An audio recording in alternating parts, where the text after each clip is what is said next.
Hello learners, welcome back to my YouTube channel. And इस video में हम लोग डिस्कस करेंगे MCQs for UGC NET commerce. और ये रहने वाला है पार्ट 92। इससे पहले पार्ट 1 टू पार्ट 91 में काफ़ी सारे क्वेश्चंस डिस्कस हो चुके हैं और उसकी प्लेलिस्ट का लिंक मैंने आप लोगों के लिए डिस्क्रिप्शन बॉक्स में प्रोवाइड किया है। ठीक है, काफ़ी सारे क्वेश्चंस है विद डिटेल एक्सप्लेनेशन। और इससे क्या होगा, देखो मैं अपनी जो वीडियोज़ है उसमें मिक्स्ड क्वेश्चंस डाल रही हूँ। जैसे आप लोगों की 10 यूनिट्स हैं यूजीसी नेट कॉमर्स में, तो हर एक यूनिट से आपको वीडियो में जनरली क्वेश्चन मिलेंगे, यानी कि मिक्स्ड क्वेश्चन मिलेंगे। इससे होता क्या है कि आपको पता चल जाता है कि आपकी हर यूनिट में कितनी कमांड है, ठीक है, और कहाँ पे आपको इम्प्रूव करने की ज़रूरत है। और इससे आपका जो है इंटरेस्ट लेवल भी बना रहता है। ठीक है, तो हम जो है मिक्स्ड क्वेश्चंस डिस्कस करते हैं हर वीडियो में, तो आप लोगों को ज़रूर देखनी चाहिए। ठीक है, उनका लिंक मैंने आपको डिस्क्रिप्शन बॉक्स में प्रोवाइड किया है। तो अब हम डिस्कस करते हैं पार्ट 92। फर्स्ट क्वेश्चन देखिए, salary on which income tax is borne by the employer is called. देखो कई बार क्वेश्चन हमें सिंपल लगता है बट हमें उसकी टेक्निकल टर्म्स समझनी पड़ती है। स्पेसिफिकली इनकम टैक्स की मैं बात कर रही हूँ। देखो आपकी एक यूनिट है इनकम टैक्स, उसमें ये है आपका एक हेड है income under the head salary. Okay, अब उसमें से ये क्वेश्चन है, आपसे पूछा गया है जिस ऐसी सैलरी जिस पे इनकम टैक्स किसने बॉन्ड किया है, एम्प्लॉयर ने, उसको हम कौन सी सैलरी बोलेंगे। एक सिंपल सी बात है, देखो सैलरी किसकी है, वैसे किसको मिल रही है, एम्प्लॉय को मिल रही है। ठीक है, एम्प्लॉय की इनकम है तो यहाँ पे टैक्स किसको पे करना चाहिए, एम्प्लॉय को। बट कई बार क्या होता है कि जो एम्प्लॉयर है वो खुद टैक्स दे के, मतलब सैलरी पे टैक्स दे के फिर उसके बाद जो है सैलरी जो है किसको दी जाती है, यानी कि एम्प्लॉय को दी जाती है। यानी कि टैक्स जो है, टैक्स की जो ऑब्लिगेशंस है वैसे तो एम्प्लॉय की बनती है बट यहाँ पे एम्प्लॉयर पे कर रहा है, तो उसको हम लोग क्या बोलते हैं, टैक्स फ्री सैलरी बोलते हैं। क्या बोला जाता है, टैक्स फ्री सैलरी। अब इसका क्या ट्रीटमेंट होगा ये आप लोगों को ये भी पता होना चाहिए कि टैक्स फ्री सैलरी का क्या होता है। और एक चीज़ ध्यान रखनी है, जो टैक्स फ्री सैलरी मिल रही है वो एक परक्यूजिट हो जाती है। किसके लिए, ये परक्यूजिट हो जाती है एम्प्लॉय के लिए। ठीक है, क्योंकि देखो टैक्स किसको, गवर्नमेंट को किसको पे करना चाहिए था, एम्प्लॉय को पे करना चाहिए था अपनी सैलरी पे बस, बट पे कौन कर रहा है, एम्प्लॉयर कर रहा है। ठीक है, तो यहाँ पे इसका ट्रीटमेंट आपको ध्यान रखना है। मतलब आपकी जो भी सैलरी है, सपोज आपकी सैलरी पूरे साल की सपोज 7 लाख बन रही है, ठीक है, तो 7 लाख पे जो है आपका जो टैक्स जितना भी बनता था, ये हम एज्यूम कर रहे हैं, जितना भी बनता था वो तो आपके एम्प्लॉयर ने पे कर दिया। बट जो जितना उसके एम्प्लॉयर ने पे किया है वो एज अ परक्यूजिट एक बार आपकी सैलरी में क्या हो जाएगा, ऐड हो जाएगा।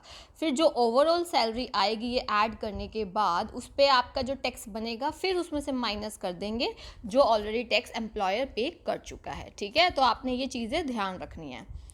नेक्स्ट क्वेश्चन देखिए, मैच द फॉलोइंग। ये क्वेश्चन आपके इकोनॉमिक्स सेक्शन से है, इकोनॉमिक्स वाले। आपको यहाँ मार्केट स्ट्रक्चर दिया गया है और नंबर ऑफ सेलर्स, क्योंकि कौन से मार्केट स्ट्रक्चर में कितने सेलर्स होते हैं। सबसे पहले अगर मैं बात करूँ परफेक्ट कंपटीशन की, तो परफेक्ट कंपटीशन में बहुत ज़्यादा नंबर ऑफ सेलर्स होते हैं, आप लोगों ने पढ़ा होगा।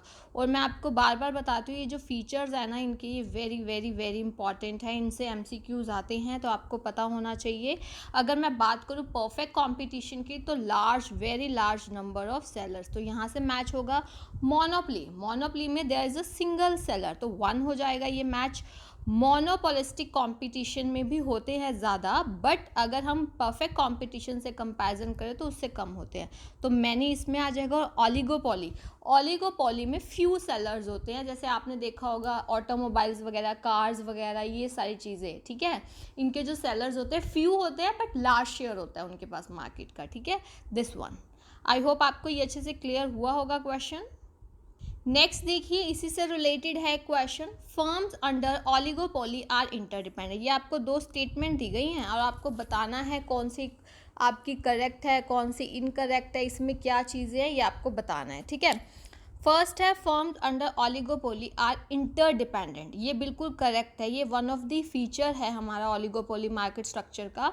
उसमें क्या होता है कि फ्यू फर्म्स होती हैं वो एक दूसरे के ऊपर इंटरडिपेंडेंट होती है। अब इंटरडिपेंडेंट कैसे होती हैं, मान लो हम एग्जांपल लेते हैं, ये कार्स की जो कंपनीज है, हिंडाई हो गई इसमें हमारी, ठीक है, इसमें आपकी सुजुकी हो गई, ये हो गई। ठीक है, तो अगर बाय चांस एक ने अपना प्राइस कम किया, अब फ्यू सेलर्स हैं, एक ने कम किया, तो जो आपके कस्टमर्स हैं तो ज़्यादा मूव उनके पास चले जाएंगे, तो ऑटोमेटिकली आपको भी प्राइस कम करना पड़ेगा। यानी कि आपस में इनका काफ़ी सारा क्या हो जाती है, इंटरडिपेंडेंस हो जाती है। ठीक है, फ्यू सेलर्स है ना यहाँ पे, तो ये बिल्कुल करेक्ट है। उसके बाद दूसरा देखिए, a firm under oligopoly relies more on non price competition.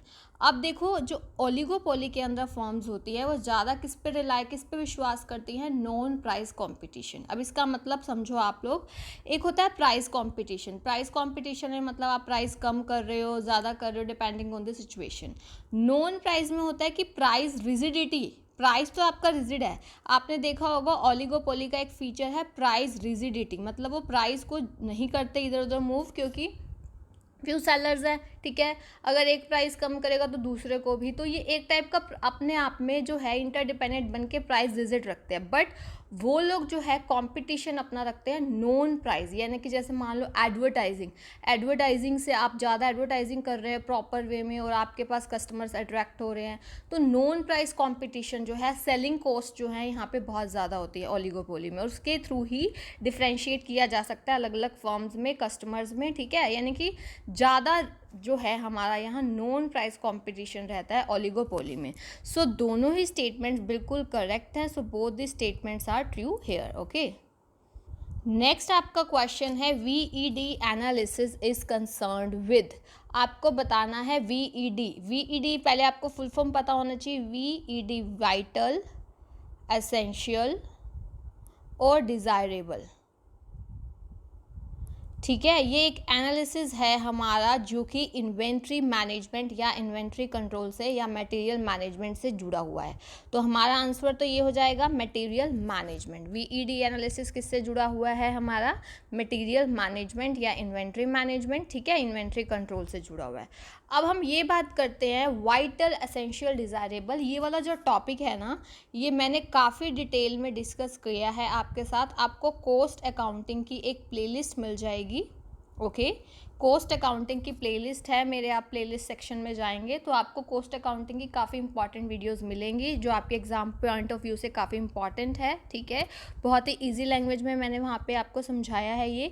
तो वाइटल, एसेंशियल, डिज़ायरेबल आपको जब भी ये डिटेल में करना है तो आप वहाँ पे इसको है प्लेलिस्ट में इसको सर्च कर सकते हो। ठीक है, ये जनरली होता क्या है, जो इन्वेंट्री प्रोडक्शन के लिए बहुत ज़्यादा इंपॉर्टेंट है तो वो तो वाइटल में आएगा, यानी कि जिसके बिना प्रोडक्शन रुक जाएगा। एसेंशियल थोड़ा सा कम इंपॉर्टेंट उससे, और डिज़ायरेबल ये नहीं है कि इससे प्रोडक्शन रुक जाएगा क्योंकि इसके सब्स्टिट्यूट अवेलेबल होते हैं। तो ये आपको मैंने मतलब बहुत ही शॉर्ट में बताया है, ये डिटेल में मैंने आपके साथ डिस्कस किया है। ठीक है, नेक्स्ट देखिए, which of the following is a cash outflow. ध्यान से पढ़िए, cash outflow related to operating activities for non financial company. Non financial कौन सी हो जाती है, जैसे कि मैन्युफैक्चरिंग हो गई, ट्रेडिंग हो गई, ये सारी। तो इनके लिए इनमें से चारों में से कौन सा कैश आउटफ्लो है, किस पे ऑपरेटिंग एक्टिविटीज से रिलेटेड, क्योंकि ऑपरेटिंग, इन्वेस्टिंग, फाइनेंसिंग 3 टाइप की एक्टिविटीज़ होती हैं। तो इसका आंसर आप देखिए, कैश सेल्स होगा, cash receive from trade receivable होगा, रॉयल्टी कमीशन रिसीव्ड होगा, या कैश परचेजेस होगा। तो आप लोग इसका आंसर जो है मुझे कमेंट सेक्शन में बताओगे। ओके, नेक्स्ट क्वेश्चन देखिए, असर्शन रीजनिंग बेस्ड है और ये आपके क्वेश्चन काफ़ी आते हैं असर्शन रीजनिंग वाली। आपने क्या कैसे अटैम्प्ट करना होता है, पहले आप असर्शन को इंडिविजुअली चेक कीजिए, फिर रीजनिंग को देखिए अलग अलग से, फिर दोनों में रिलेशन देखिए, क्या जो रीजनिंग है वो असर्शन को एक्सप्लेन कर रही है या नहीं। तो पहले हम इंडिविजुअली देखते हैं। असर्शन में क्या बोला हुआ है, the financial system of a country is an important tool for the economic development of the country as it helps in creation of wealth by linking savings with investment।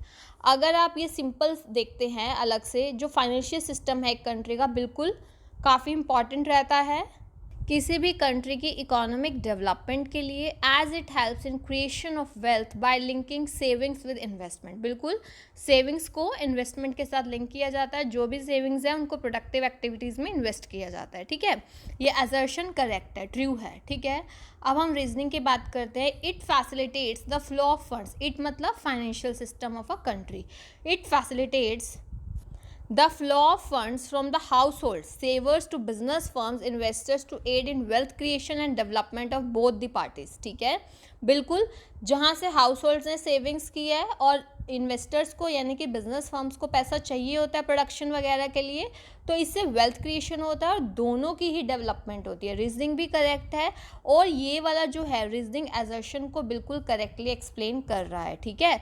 तो हमारा जो आंसर आएगा वो आएगा first, both A and R true and R is the correct explanation of A. Okay, next question देखिए, ABC analysis. देखो ABC analysis भी हमारा एक कॉस्ट अकाउंटिंग का पार्ट है।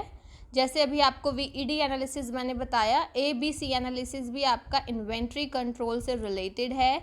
इसका फुल फॉर्म होता है always better control. A stands for always, B stands for better, C stands for control, ABC analysis. और इसके ऊपर भी मैंने डिटेल वीडियो बनाया हुआ है, आपको कॉस्ट अकाउंटिंग की प्लेलिस्ट में मिल जाएगा। काफ़ी इंपॉर्टेंट टॉपिक है। होता क्या है इसमें, आपको शॉर्ट में बता देती हूँ। देखो एबीसी एनालिसिस, इसमें ना 3 कैटेगरीज बनाई जाती है इन्वेंट्री की, ए बी सी। ए वाले में उसको रखा जाता है, इसमें ना टोटल कंजप्शन वैल्यू देखी जाती है, ठीक है। अब मान लो कुछ ऐसे प्रोडक्ट्स होते हैं जिनकी कंजम्पशन वैल्यू या फिर जिसकी कॉस्ट हम कह सकते हैं सबसे हाई है, हाईएस्ट परसेंटेज में है, चाहे उनकी जो क्वांटिटी है, नंबर ऑफ आइटम्स वो कम हो, बट उनका अप्रॉक्सीमेटली 70% वो वैल्यू को मतलब उनका परसेंटेज होता है, तो वो ए कैटेगरी पे, इन पे ज़्यादा ध्यान दिया जाता है। बी वाले में क्या हो जाता है, मॉडरेट हो जाता है। सी वाले में क्या हो जाता है कि आपका जो वैल्यू कंजप्शन है वो कम है, but quantity number of items ज़्यादा है, तो इस पर काफ़ी कम कंट्रोल किया जाता है क्योंकि वैल्यू का बहुत कम परसेंटेज इसमें होता है। तो ये मैंने आपको एबीसी एनालिसिस टॉपिक काफ़ी डिटेल में करवाया है, तो आपको ज़रूर देखना चाहिए, ठीक है। नेक्स्ट क्वेश्चन देखिए, which of the following leadership behaviours are identified by the path goal theory. ये आपका क्वेश्चन है path goal theory of leadership. Path goal theory of leadership, देखो जो थ्योरीज हैं, चाहे वो मोटिवेशन की हैं, लीडरशिप की हैं, और भी आपके कॉमर्स में काफ़ी सारी थ्योरीज हैं, वो आप लोगों के लिए बहुत ज़्यादा इंपॉर्टेंट है, आपको करनी चाहिए। और जितनी भी थ्योरीज हैं मोटिवेशन की, वो मैंने अपने चैनल पे डिस्कस कर ली हैं इजी लैंग्वेज में, आपको वहाँ पे प्लेलिस्ट में मिल जाएगा। और थ्योरीज ऑफ लीडरशिप में ये पाथ गोल थ्योरी भी डिस्कस हो चुकी है। जो पाथ गोल थ्योरी है लीडरशिप की, वो किसने दी है आप मुझे कमेंट सेक्शन में बताओगे, ठीक है। और वो थ्योरी आप ज़रूर देखना, ये मैंने डिस्कस की हुई है, path goal theory of leadership. इस थ्योरी में ये देखा जाता है कि आपके जो लीडर है उसने अपने जो सबऑर्डिनेट्स है, अपने एम्प्लॉयज़ के लिए पाथ को बिल्कुल क्लियर करना है ताकि वो लोग अपना गोल अचीव कर पाएँ। तो वो 4 लीडरशिप स्टाइल अडॉप्ट करता है इसमें, और आपको वही बताने हैं इसमें। और जो वो 4 लीडरशिप स्टाइल अडॉप्ट करता है वो डिपेंड करते हैं, एक तो आपके एनवायरनमेंट को देखता है, वो ध्यान में रखता है, और अपने एम्प्लॉयज़ की करैक्टरिस्टिक्स को भी वो ध्यान में रखता है। इन दोनों चीज़ों को ध्यान में रखते हुए ही वो क्या करता है, 4 लीडरशिप स्टाइल है उनमें से फिर अडॉप्ट करता है। और वो 4 लीडरशिप स्टाइल कौन से हैं ये आपको बताना है। ये है हमारा सी आंसर, ठीक है। Participative, achievement oriented, directive and supportive, ये नाम आपको पता होने चाहिए। डायरेक्टिव में मतलब वो बताता है, डायरेक्शन देता है, proper what to do, how to do, हर चीज़ बताई जाती है। ये तब बताया जाता है जब हम कह सकते हैं एम्प्लॉयज़ इतने एबल नहीं हैं, ठीक है, उनका इंटरनल लॉकस ऑफ कंट्रोल है। ये सारी चीज़ें मैंने आपको डिटेल में बताई है। सपोर्टिव में फ्रेंडली बिहेव किया जाता है अगर स्ट्रेसफुल वर्क है तो, ठीक है। पार्टिसिपेटिव में उनको डिसीजन मेकिंग में कंसल्ट किया जाता है। अचीवमेंट ओरिएंटेड में उनको चैलेंजिंग टास्क दिए जाते हैं ताकि वो अपना हायर लेवल दिखा सके, ठीक है। तो ये मैंने आपके साथ डिस्कस किया है चारों स्टाइल को अच्छे से, ओके। नेक्स्ट क्वेश्चन देखिए, इनकम टैक्स से रिलेटेड है, आपको 2 स्टेटमेंट दी गई हैं। फर्स्ट है employer employ relationship is necessary for taxing the remuneration under the head income from salary. देखो कुछ कंडीशंस बताई जाती हैं आपको। अब इनकम मतलब अंडर द हेड सैलरी में कब सैलरी को क्या मतलब, कब आपकी ये जो इनकम है इसको अंडर द हेड सैलरी में माना जाएगा, कब टैक्स किया जाएगा। तो बिल्कुल एम्प्लॉयर और एम्प्लॉय का रिलेशनशिप होना बहुत ज़्यादा ज़रूरी है, ठीक है। अब इसका एक एग्जांपल देखिए, जो डायरेक्टर्स होते हैं, कई डायरेक्टर्स जो है फुल टाइम डायरेक्टर्स होते हैं, वो सिर्फ उसी ऑर्गेनाइजेशन के लिए काम करते हैं एज एन एम्प्लॉय, तो उनकी जो है अंडर द हेड सैलरी होगी। बट कुछ क्या होते हैं, जैसे सिटिंग फीस चार्ज करते हैं कि कभी कभी आते हैं ऑर्गेनाइजेशन में, बिजनेस ऑर्गेनाइजेशन में, कभी कभी एज एन एम्प्लॉय वो काम नहीं कर रहे, तो उनकी income under the head salary नहीं जाएगी। तो ये चीज़ ध्यान रखना, ठीक है। तो फर्स्ट वाली स्टेटमेंट बिल्कुल करेक्ट है। सेकंड देखिए, employer contribution to RPF, RPF का मतलब recognized provident fund, is exempt up to 13% of salary. No, 13% नहीं, 12% तक। ये आपको परसेंटेज तो ध्यान रखना पड़ेगा ना। जो एम्प्लॉयर का कॉन्ट्रीब्यूशन है अगर रिकॉग्नाइज्ड प्रोविडेंट फंड में, वो 12% तक, सैलरी के 12% तक एग्जाम्प्ट होता है, ठीक है। तो फर्स्ट स्टेटमेंट तो सही है, सेकंड वाली गलत है, तो हमारा आंसर हो जाएगा फर्स्ट वाला। Statement first is true, statement second is false, ठीक है। आई होप आपको ये क्वेश्चन काफ़ी अच्छे से क्लियर हुए होंगे, और ऐसे ही आपकी पहले वाली वीडियोस है और आने वाली वीडियोस भी होंगी। तो अगर अभी तक आप लोगों ने इस यूट्यूब चैनल को सब्सक्राइब नहीं किया है, देन डू सब्सक्राइब और बेल आइकन प्रेस कर देना, ताकि आपको अपकमिंग वीडियोज़ की टाइमली नोटिफिकेशन मिल सके। Okay, thank you so much, keep learning, keep sharing.